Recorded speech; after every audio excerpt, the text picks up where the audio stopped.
Hi అండి. మన channel అయితే చాలామంది చూస్తున్నారు కానీ సబ్స్క్రైబ్ అయితే చేసుకోవట్లేదు. Please do subscribe our channel.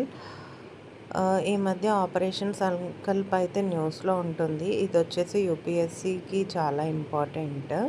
అసలు ఈ ఆపరేషన్ సంకల్ప్ అంటే ఏంటి అన్నది మనం చూద్దాము.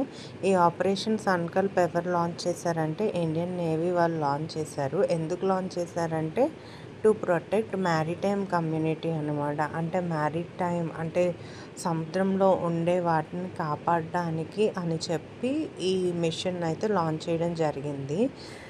సముద్రంలో మనకి జనరల్గా సెయిలర్స్ ఉంటారు, షిప్స్ ఉంటాయి. సో వీళ్ళని వేరియస్ థ్రెట్స్ నుంచి కాపాడటానికి ఈ ఆపరేషన్ సంకల్ప్ అయితే స్టార్ట్ చేయడం అయితే జరిగింది.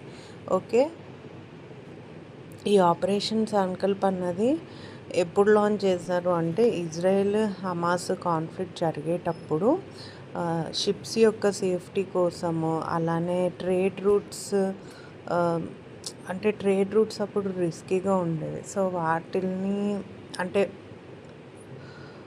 To save us from that high risky areas ఈ ఆపరేషన్ సంకల్ప్ను అయితే ఇండియా అయితే లాంచ్ చేసిందనమాట. అంటే ఆ ఏరియా నుంచి ఇండియాకి వచ్చే షిప్స్, ఇండియా నుంచి ఆ ఇజ్రాయెల్ అండ్ హమాస్ ఏరియాకి వెళ్ళే షిప్స్, సో వీటిల్ని కాపాడదాము అని చెప్పి వాటి యొక్క సేఫ్టీ కోసం అని చెప్పి ఆపరేషన్ సంకల్ప్ అయితే లాంచ్ చేశారు.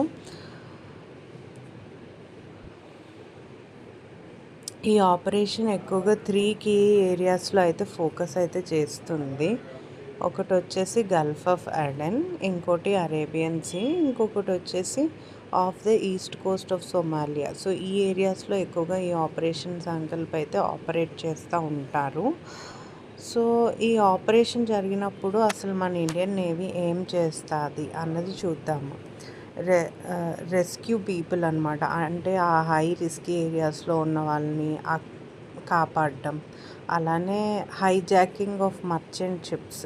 సో మర్చెంట్ షిప్స్ని కొంతమంది హైజాక్ చేస్తూ ఉంటారు అలాంటి ఏరియాస్లో. సో వాటిని ఆపటం, అలానే ఇల్లీగల్ డ్రగ్స్ కూడా అక్కడ ఎక్కువగా సప్లై అవుతుంటాయి. అలాంటి ఇల్లీగల్ డ్రగ్స్ని సీజ్ చేయడం, అలానే చాలామంది యొక్క లైవ్స్ని సేవ్ అయితే చేశారు ఈ ఆపరేషన్ ద్వారా. సో ఈ ఆపరేషన్ ద్వారా ఎవరైతే ఆఫీసర్స్ వాళ్ళ యొక్క బ్రేవరీ స్కిల్ని ప్రదర్శించారో వాళ్ళకైతే వాయుసేన మెడల్ని అయితే ఇవ్వడం జరిగింది. అందుకని ఇదైతే న్యూస్లో అయితే రీసెంట్గా ఉంది. Okay friends, thank you for watching this video.